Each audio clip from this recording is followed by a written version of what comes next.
1945, pukul 10, bertempat di Jalan Pegangsaan Timur 56, Jakarta, Bung Karno dan Bung Hatta atas nama bangsa Indonesia memproklamasikan kemerdekaan Indonesia. Proklamasi. Kami, bangsa Indonesia, dengan ini menyatakan kemerdekaan Indonesia. Hal-hal yang mengenai pemindahan kekuasaan dan lain-lain diselenggarakan dengan cara saksama dan dalam tempo yang sesingkat-singkatnya. Jakarta, 17 Agustus 1945, atas nama bangsa Indonesia, Soekarno, Hatta. Jepang yang baru menyerah itu mendapat tugas untuk menjaga keamanan sebelum tibanya pasukan sekutu di Indonesia. Untuk itu, Kempeta yang sangat kejam sewaktu pendudukannya terhadap rakyat kita mempergunakan kesempatan untuk menekan kemerdekaan kita.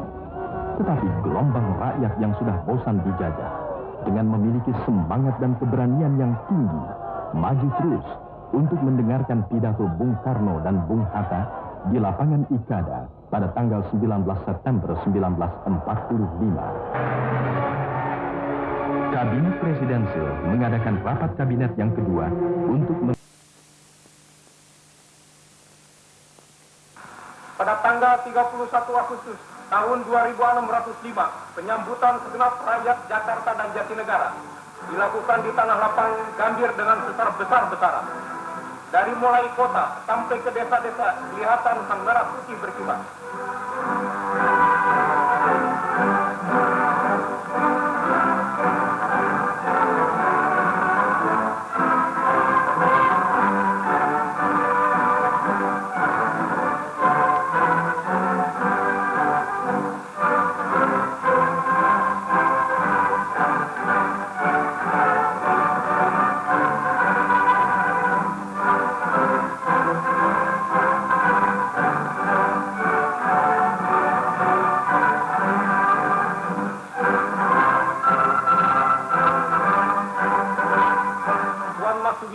Kepala Daerah Kota Jakarta menyambut hari gembira untuk mendirikan Komite Nasional Pusat dan Komite Nasional di daerah-daerah, mendirikan Partai Nasional di pusat dan di daerah, mengadakan Badan Keamanan Rakyat, mengadakan Front Kemerdekaan, dan pengumuman dari Tuan Mr. Ali Sastroamidjojo.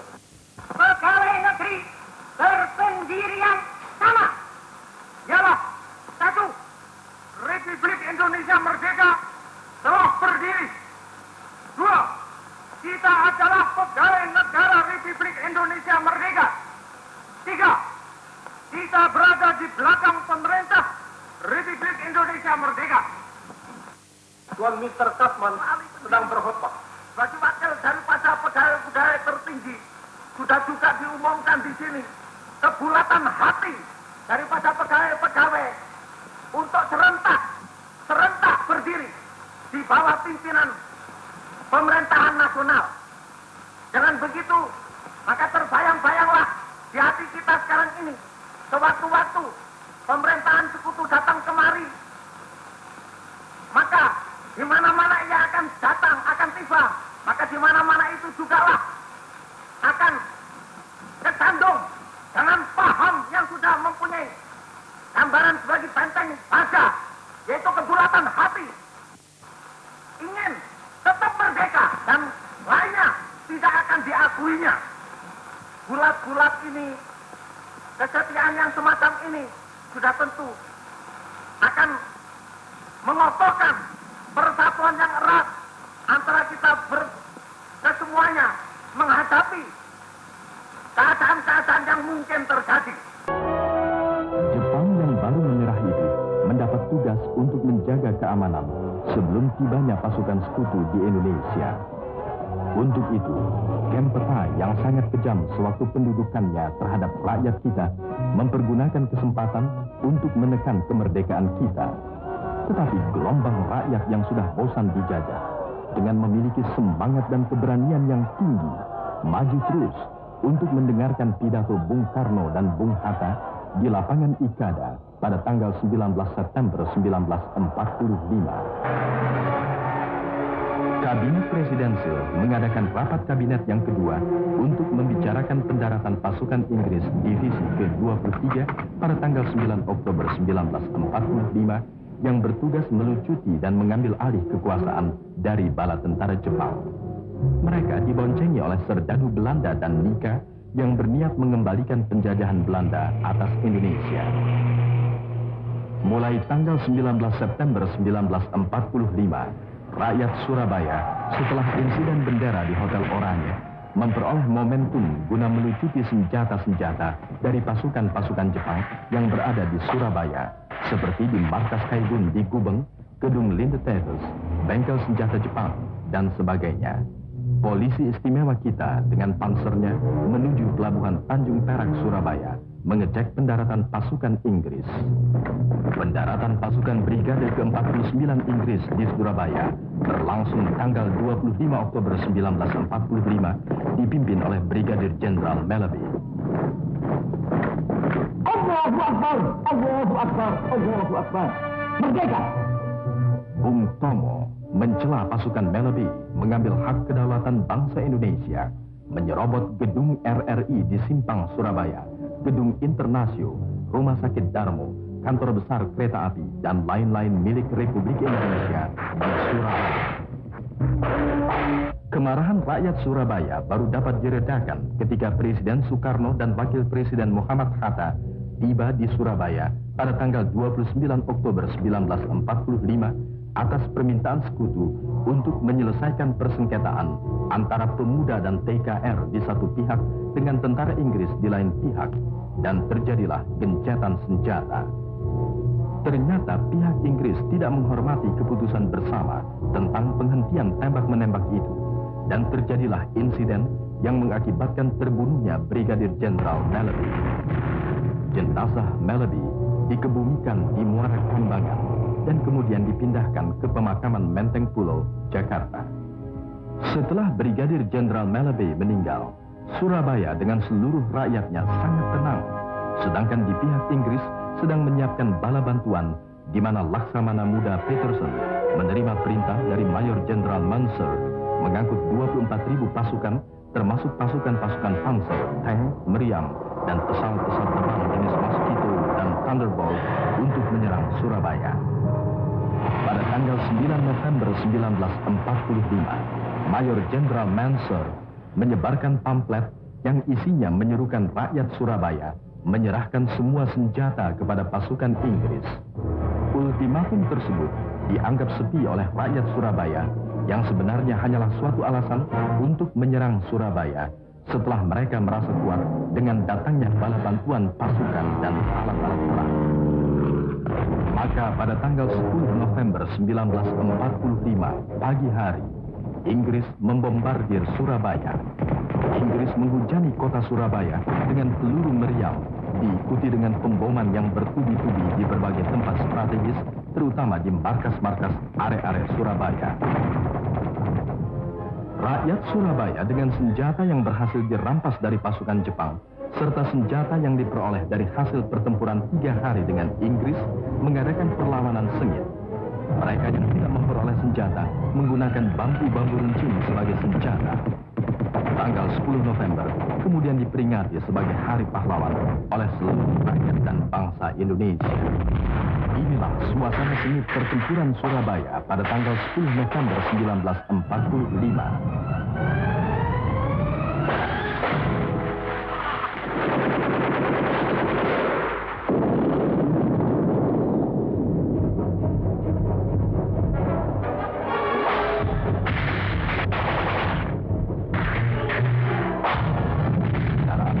Inggris menjelajahi jalan-jalan memasuki kota.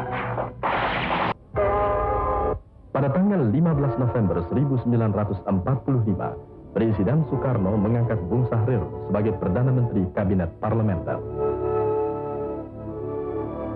Tanggal 18 November 1945, Bung Hatta menikah dengan Rahmi di Megamendung, Jawa Barat. Semangat perjuangan di ibu kota Jakarta tetap teguh dengan moto-moto dan slogan yang bernada patriotik sehingga pasukan Nika bekas Kenil mulai menangkap dan membunuh orang-orang Republik. Polisi militer Inggris pun turun tangan untuk mencegah meluasnya pertumpahan darah atas perlakuan pasukan Nika dan kaki tangannya yang sering melakukan teror.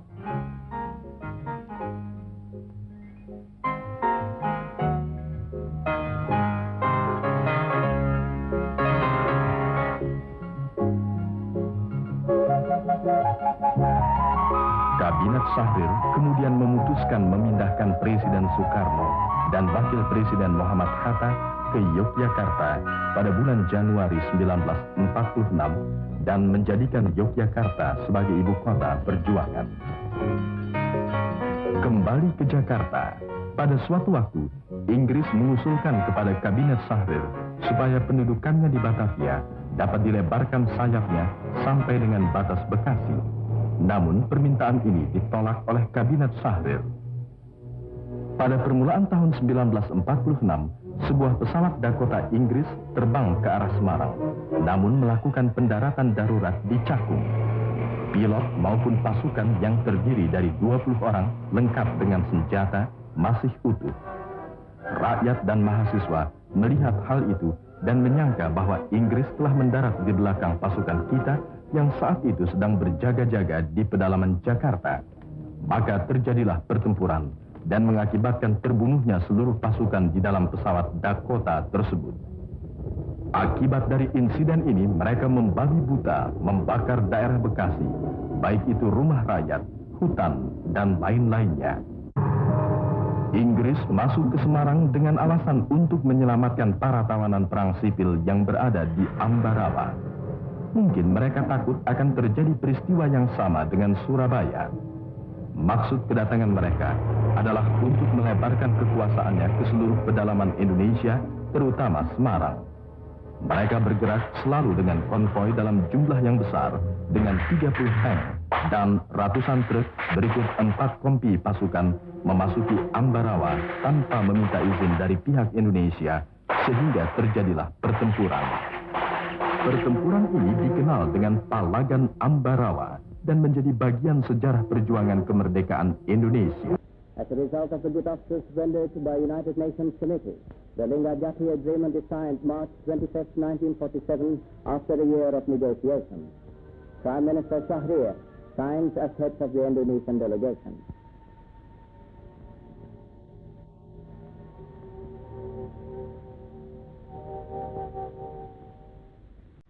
Only 4 months after the signing of the Linggadjati Agreement, the Dutch armed forces launched their first military action in an assault to destroy the Republic of Indonesia.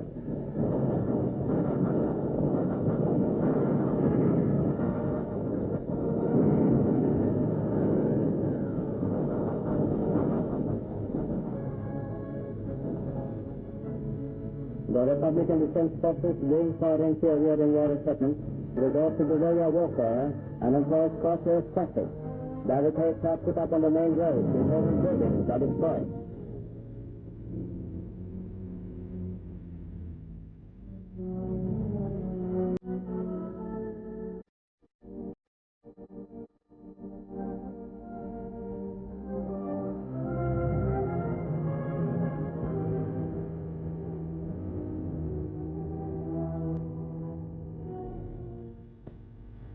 But there is food in abundance, thanks to the wholehearted cooperation of the people who want to give their share in the defense of freedom. The farmers give the guerrilla shelter, a hiding place, and help them with scouting activities, transport problems, and social services.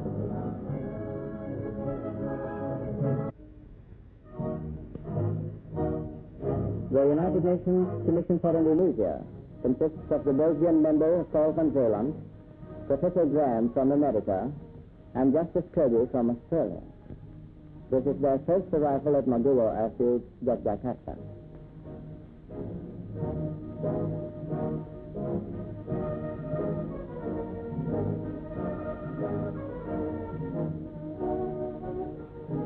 From the airfield, they immediately proceed to the presidential palace, where they are introduced to President Sukarno.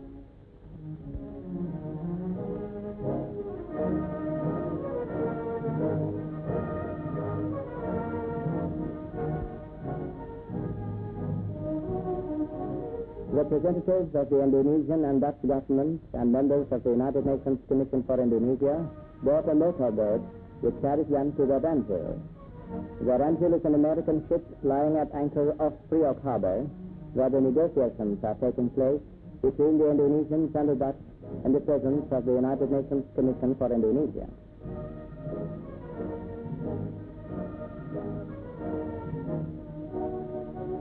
On their arrival on board the ship, they immediately proceed to the meeting hall where the negotiations are held. The talks have been going on for some time already, but this is to be the final meeting, which will be concluded with the signing of the Ranville Agreement. This agreement recognizes Dutch authority in areas that have recently been invaded by the Dutch armed forces, but the people in these areas are to decide through a plebiscite whether they want the Dutch regime or prefer to be governed by the Republic of Indonesia.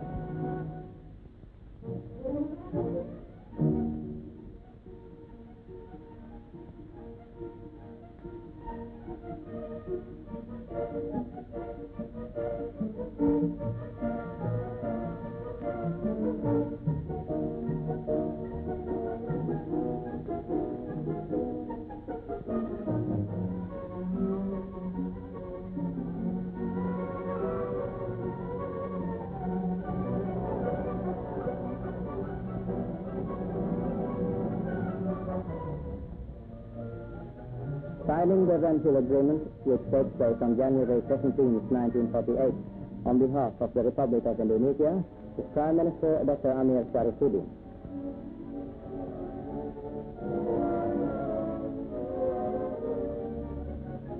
As a consequence of this Ranville Agreement, the guerrilla forces of the Republic of Indonesia, who control strategic positions in pockets scattered throughout Dutch-occupied areas, have to leave these pocket areas and move into free Republican territory. Their weapons will be transported by the Dutch army and will be returned to them as soon as they reach the border. It has turned out later that during the transport, Dutch troops deliberately damaged a great deal of the weapons.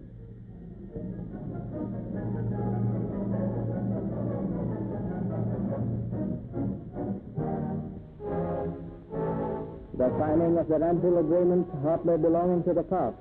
While INSI members are still at Yogyakarta, General Corps gives the command on December 19, 1948, to launch an all-out surprise attack from land, sea, and air upon the Republic of Indonesia.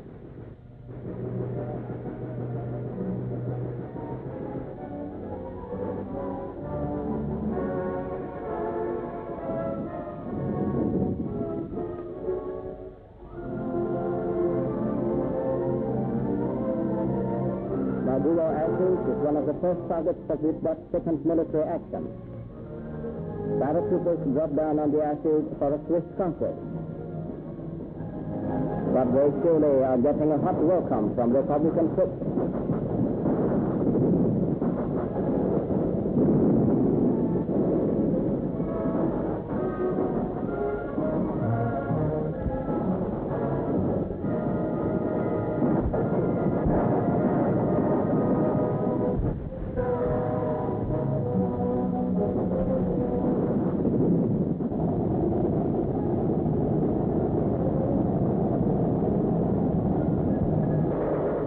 Entirely surprised, Yogyakarta falls on the same day. Bung Karno dan Bung Hatta serta pemimpin lainnya ditangkap Belanda. Pemerintahan darurat segera menjalankan tugasnya di bawah pimpinan Mr. Safruddin Prawira Negara. Penangkapan para pemimpin Indonesia mengingatkan kembali pada masa-masa lalu, dibuang ke Digul dan tempat-tempat lainnya. Bung Karno, Bung Hatta, Agus Salim, dan lain-lainnya dibuang ke Bangka.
Sementara pasukan gerilya Indonesia terus berjuang, mereka mengganggu kedudukan musuh, di samping memutuskan hubungan-hubungan darat, merusakkan hampir semua jembatan dengan menggunakan bom pesawat ataupun dengan cara lain.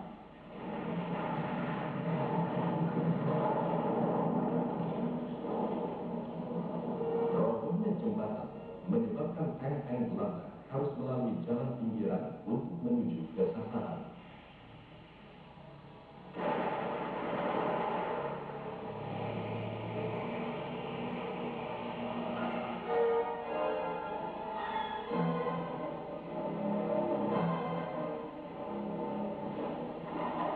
Pasukan Belanda dalam kemarahannya menghentikan dokar-dokar yang dikirakan mengangkut para gerilyawan.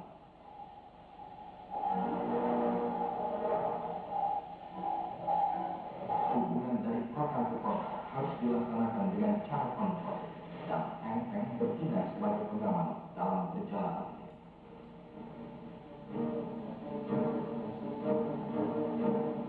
Walaupun Bung Karno dan Bung Hatta ditawan, namun perjuangan rakyat Indonesia terus berjalan. Pejuang-pejuang Indonesia bergerilya di mana-mana memberi pukulan-pukulan kepada pasukan pendudukan Belanda. Bahkan pada tanggal 1 Maret 1949 mengadakan serangan umum terhadap Belanda ke kota Yogyakarta di bawah pimpinan Letnan Kolonel Soeharto. Tepat pukul 6 pagi tanggal 1 Maret 1949, ketika sirine pagi berbunyi, kota Yogyakarta diserang dari berbagai sektor oleh 1.500 orang tentara nasional Indonesia dan pejuang. Serangan mendadak ini membuat panik pasukan Belanda dan terjadi pertempuran yang sengit. Sebagai identitas, pasukan tentara nasional Indonesia memakai tanda janur kuning.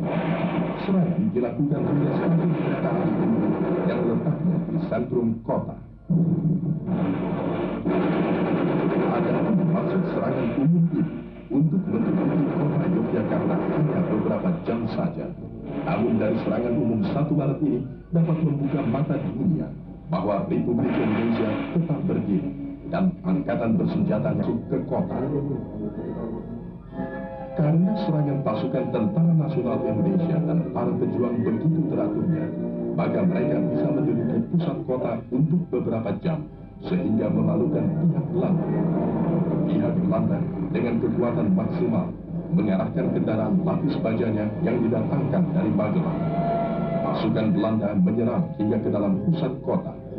Melihat situasi yang demikian, maka pasukan tentara nasional Indonesia mengundurkan diri melintasi alun-alun keraton ke selatan kota.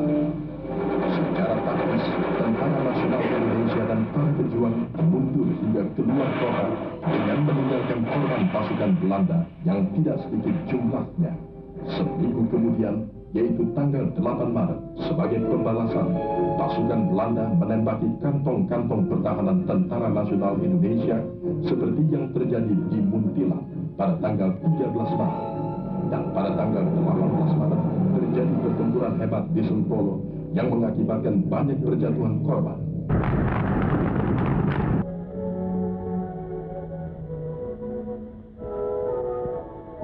After a 6-month exile, President Sukarno and other Republican leaders take leave from the people of Pangkalpina.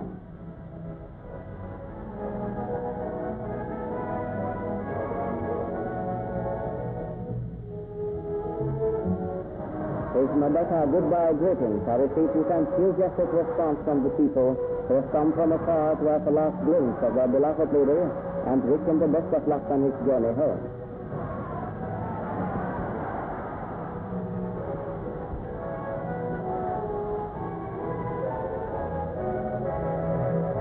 The first stopping place was Muntak, where the crowd prevent the presidential party from continuing the journey and asked President Sukarno to say a few words and exchange personal greetings with them.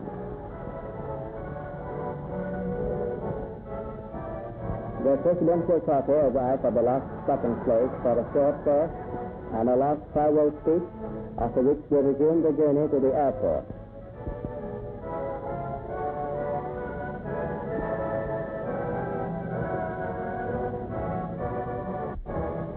At the airport, the last address is delivered by President Sukarno to the people who have come to see him off.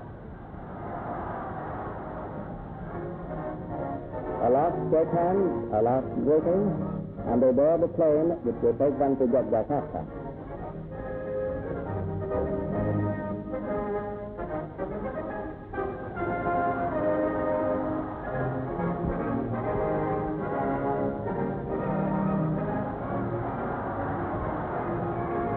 At last, off they go for a new future, a new chapter in the struggle for freedom. On their arrival at Yogyakarta, they find the city in a highly festive mood. The streets are adorned with elaborate arts of welcome, buildings are wrapped in green and flowers, people are lined up all along the streets to show how glad and grateful they are to see their beloved leader back in the capital.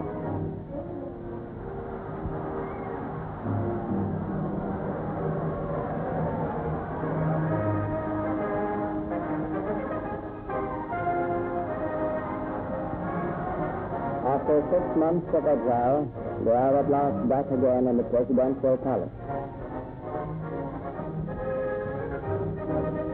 One of the first ceremonies is the hoisting of the national colors. The traditional flag is in the small chest, which is handed to representatives of the youth to perform the actual hoisting ceremony.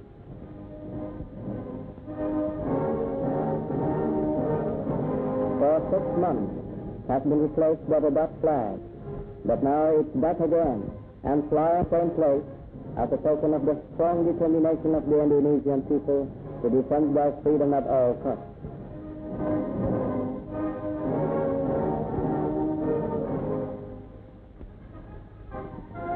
The man hidden within that strange transport vehicle, carried by so many people and escorted by this group of tough guerrilla fighters, is no one but General Sudirman himself, Commander-in-Chief of the Armed Forces of the Republic of Indonesia, who returned from the mountains and hills where for the past 6 months was led his fierce guerrilla troops against securely equipped Dutch invaders. General Sudirman must be transported this way because of his bad health condition. Twice, while he was up in the mountains, he had to undergo a serious operation. His lungs are dangerously affected.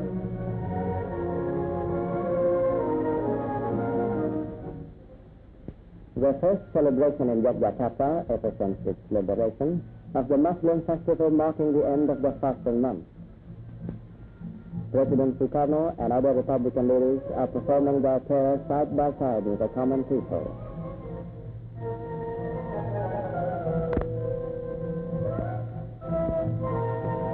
After the prayers, the Muslim community listened to a speech from President Sukarno.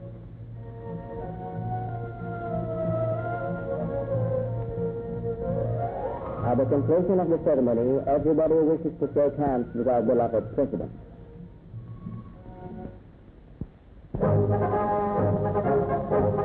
The first visitors to the Inter-Indonesian Conference arrived at Maduro Airfield, Yogyakarta, where they were welcomed by Republican authorities.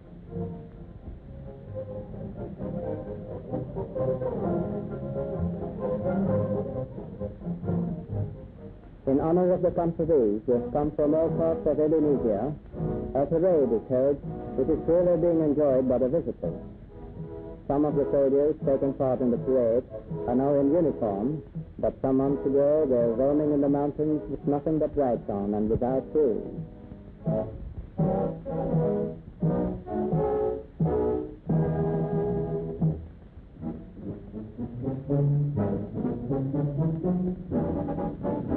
Standing in front of the Tentara Hotel, the conferees watch the people's procession, which is participated in by all ranks and files of the people, including school children, Boy Scout farmers, and so on. There are a lot of banners and posters.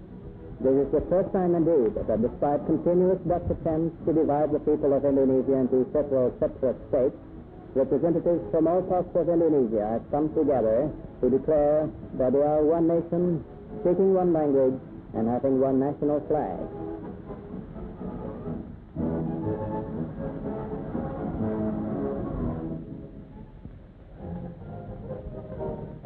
At the reception of the Inter-Indonesian Conference at Jakarta, representatives of the Netherlands, members of the United Nations Committee for Indonesia, and the Diplomatic Corps have also been invited.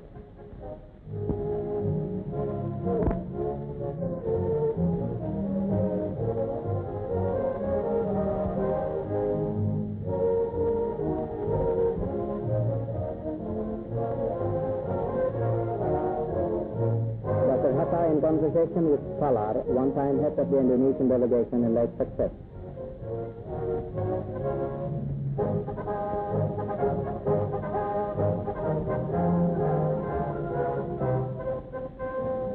At the opening of the Inter-Indonesian Conference, a warm welcome is given to Dr. Hatta, Vice President of the Republic of Indonesia, when he enters the meeting hall.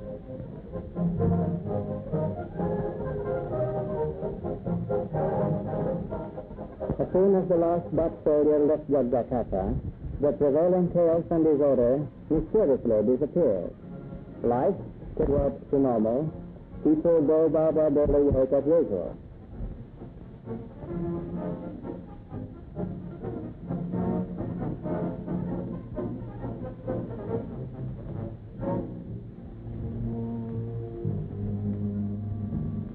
Due to a tight blockade by the Dutch armed forces, there was not a chance for Indonesian workers to import modern tools and instruments, and so they simply have to do with these tools, which are the heritage of his ancestors.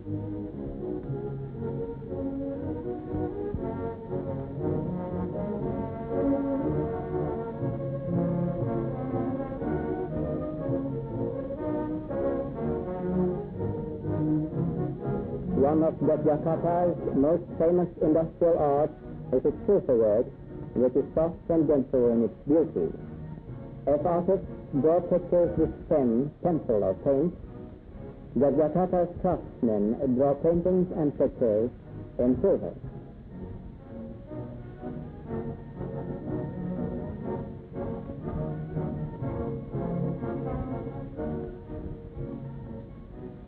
On the day of the swearing-in ceremony of the first and only President of the United States of Indonesia on December 17, 1949 at Yogyakarta. Before the ceremony begins, the traditional flag is first carried from the presidential palace to the place where the ceremony is to be held. With the establishment of the United States of Indonesia, of which the Republic of Indonesia has become a member state, Dr. Sukarno, formerly President of the Republic of Indonesia, now becomes President of the United States of Indonesia, which is a federation of several Indonesian member states. President Sukarno arrives at the Sultan's residence where the ceremony is to be held. He arrives in the central hall where all Indonesian authorities and dignitaries have already assembled.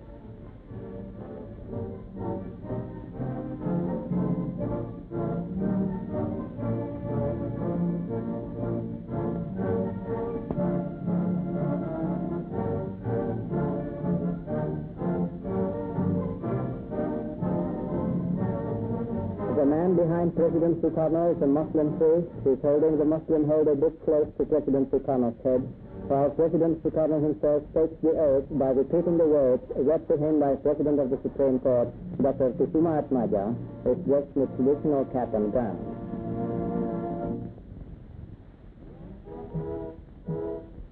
After the swearing-in ceremony, a military parade is held in honor of the new President of the United States of Indonesia. With the establishment of the United States of Indonesia, the struggle of the Indonesian people for freedom has again advanced another step forward.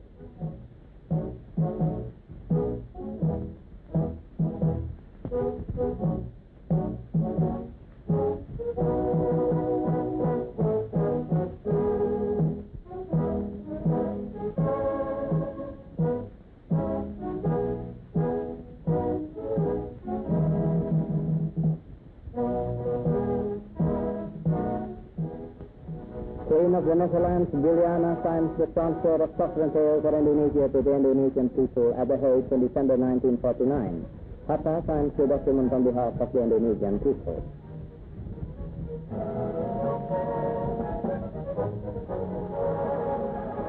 Jakarta's population awaits President Sukarno's arrival from Yogyakarta. President Sukarno arrives at Kemayoran Airfield. This is a great day for the Jakarta citizens. Nearly everyone has gone out to see and welcome their president, for they have missed him for over 3 years. All along the streets from Kemayoran Airfield to the presidential palace is a nation of people who don't find the heat of the crowd or the long hours of anxious waiting.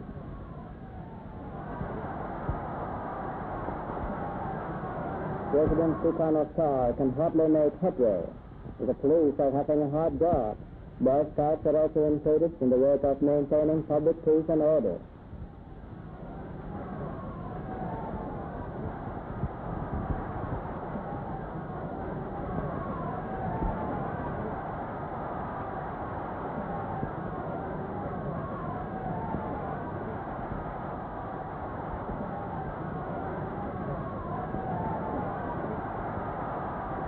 The palace, which during the Dutch rule was the Governor General's residence, and which has never been visited before by the man from the street, has now become a meeting place for the lowest of the people as well as the highest among them.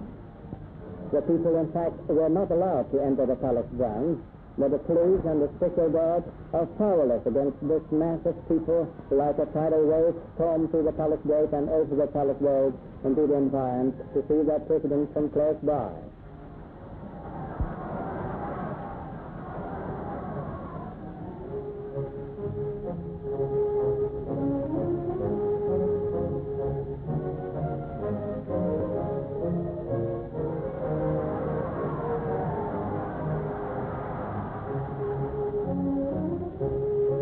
The presidential family enters the palace for a very short trek, but President Sukarno has to go out again to meet his people who have penetrated into the palace gardens as far as the stairs and are waiting to hear his welcome address.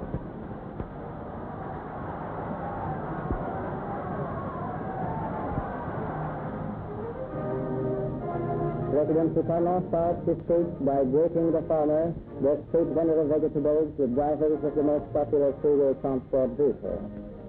His speech is often interrupted by spontaneous cheers of the people. There is a certain magic in his voice. It is strange how everybody's people so easily comes under the spell of his words. He has some invisible strings coming from out of his heart and directly entering straight into the hearts of his audience. Inside the palace environs as well as outside, the giant masses of people listen eagerly, hungrily to the words spoken by President Sukarno. As far as the eye can reach, there is an unending ocean of people.